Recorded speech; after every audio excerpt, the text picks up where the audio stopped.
Saiyaara movie इन दिनों काफ़ी trend में चल रही है। इसकी कुछ रील्स भी वायरल हुई हैं जिनमें थिएटर्स के अंदर लोगों को रोते हुए और चिल्लाते हुए देखा गया है। इसी बीच में उत्तर प्रदेश पुलिस ने एक जरूरी जानकारी लोगों के साथ शेयर की है और लोगों को सावधान रहने को कहा गया है। यूपी पुलिस ने एक्स पर पोस्ट करते हुए लिखा है कि सैयारा से स्कैम न हो जाए यारा, कहीं आपका ऑनलाइन सैयारा साइबर ठग न निकल जाए। और साथ ही कहा है कि दिल दें लेकिन OTP नहीं। अब यूपी पुलिस ने ऐसा क्यों कहा है? ये एक तरह का ऑनलाइन फ्लर्टिंग स्कैम है। तो आइए जानते हैं कि ऑनलाइन फ्लर्टिंग स्कैम क्या है। इस तरह के स्कैम्स में ऑनलाइन प्लेटफॉर्म पर आपके किसी से बातचीत शुरू होती है।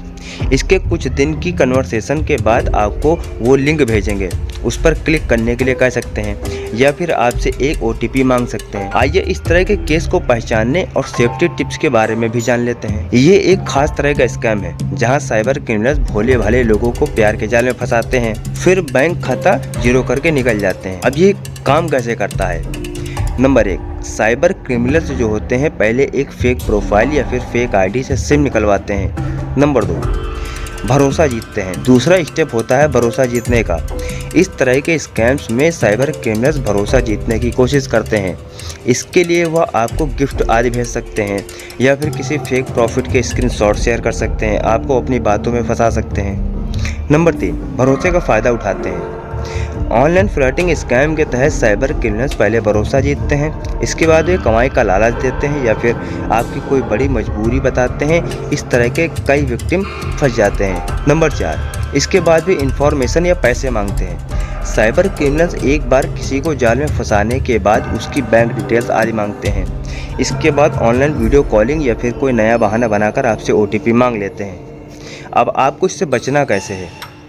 ऑनलाइन फ्लर्टिंग स्कैम से बचाव के लिए ज़रूरी है कि आप अपनी personal detail, OTP, bank details किसी को न दें। यह आपको सेफ रखना है। फ़ोन कॉल, मैसेज या किसी भी प्लेटफॉर्म के जरिए अपनी बैंक डिटेल यानी पर्सनल डिटेल्स किसी को भी शेयर नहीं करना है। ID की पहचान करनी है। ऑनलाइन फ्लर्टिंग स्कैम से बचाव के लिए सबसे ज़रूरी है कि ऑनलाइन प्लेटफॉर्म पर मौजूद किसी भी शख्स पर आंख बंद करके भरोसा नहीं करना है, उस पर यकीन न करें। पहले उसकी पहचान पता करें कि वो क्या करता है, कहाँ रहता है, कौन है। इसके लिए आप उनसे वीडियो कॉल कर सकते हैं, उनके साथ मीटिंग कर सकते हैं, उनसे मिल सकते हैं। एक बार पूरी तरह से सभी सवालों को पूछ लें। संदेह होने पर आप उनसे दूरी बना सकते हैं। रिश्तों को धीरे धीरे आगे बढ़ाना चाहिए। ऑनलाइन फ्लर्टिंग स्कैम के तहत साइबर स्कैमर्स एक बार एक काम को बड़ी ही जल्दबाजी के साथ करते हैं। ऐसे साइबर क्रिमिनल से बचाव के लिए ज़रूरी है कि आप सामने वाले को समझने की कोशिश करें। रुपयों और इन्फॉर्मेशन का लेन देन बिल्कुल भी ना करें। इसीलिए सतर्क रहें, सावधान रहें। मिलते हैं अगले वीडियो में। धन्यवाद।